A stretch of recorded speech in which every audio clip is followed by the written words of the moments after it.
పవన్ కళ్యాణ్ గారే స్వయంగా OG cinema కోసం జపాన్ లిరిక్స్ ని సేకరించి మరీ వాషి ఓ వాషి అని ఒక సాంగ్ ని రాశారు. సో ప్రజెంట్ అయితే అది సోషల్ మీడియాలో తెగ చక్కర్లు కొడుతుంది. ఎవరికి అర్థం కాకపోయినా కూడా షేర్ చేస్తున్నారు. మరి దీని వెనకాల ఎంత కష్టం ఉంది, ఫ్యాన్స్ ఏ విధంగా ఫీల్ అవుతున్నారు? సో ఖచ్చితంగా ఓజీ సినిమా కోసం అయితే ఫ్యాన్స్ ఫుల్ హైప్లో ఉన్నారనమాట. దాని నుంచి ఒక టీజర్ వచ్చిన, సాంగ్ వచ్చిన అన్నీ కూడా ఇట్లా వైరల్ అయిపోతున్నాయి.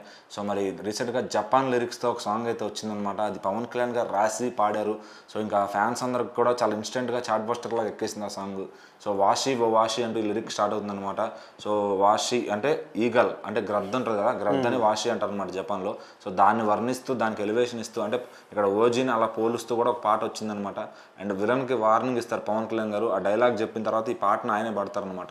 సో ఒక 2 minutes దాకా ఈ బ్యాక్గ్రౌండ్ స్కోర్ లాగా వస్తుంది. ఇది మరి సినిమాలో ఇది సాంగ్ లాగా వస్తుందా, బ్యాక్గ్రౌండ్లో వస్తుందా అనేది తెలియదు కానీ సో ఆ లిరికల్ వీడియోని అయితే వదిలేరనమాట. సో అదంతా కూడా ఒక జపాన్ లిరిక్స్లో ఉంది. ఎవరికి కూడా ఏం అర్థం కావట్లా, కానీ పాడుకోవడానికి కానీ కొత్త ట్యూన్ లాగా అనిపిస్తూ, సో అందరికీ నోరు తిరిగే విధంగా జపాన్ లిరిక్స్ కూడా మన వాళ్ళకి అర్థమయ్యేలాగా రాశారు. అండ్ అందులో మళ్ళీ మెగా అని ఒక పదం రాశారనమాట. ఈ వాషి అండ్ మెగా అని పట్టుకుని ఇంకా ఫ్యాన్స్ అంతా అదొకటే మాకు అర్థమైంది, మాకు మిగిలిన పాట అర్థం కాకపోయినా పర్లేదు, మేము చూసేస్తాం అనే ఒక ఇదిలో ఉన్నారనమాట. అలాగే ఇప్పటికే ఓవర్సీస్ నుంచి ఏపీటీఎస్ దాకా కూడా మొత్తం కూడా బుకింగ్స్ ఓపెన్ అయ్యాయి అనమాట. సో ఓపెన్ అయిన ప్రతి చోట ఇట్లే నిమిషాల్లో టికెట్లు అయితే మొత్తం హౌస్ఫుల్ అయిపోతున్నాయి. సో మరి ఓజీ కోసం ఫ్యాన్స్ ఎంత వెయిట్ చేస్తున్నారు, సో ఆ మొదటి షో చూడడానికి ఎంత క్యూరియాసిటీగా ఉన్నారు, ఎన్ని లక్షలైనా పెట్టి సినిమా చూడడానికి రెడీగా ఉన్నారనమాట. సో మరి ఓజీ అయితే సెప్టెంబర్ 25 థియేటర్స్లోకి రాబోతుంది.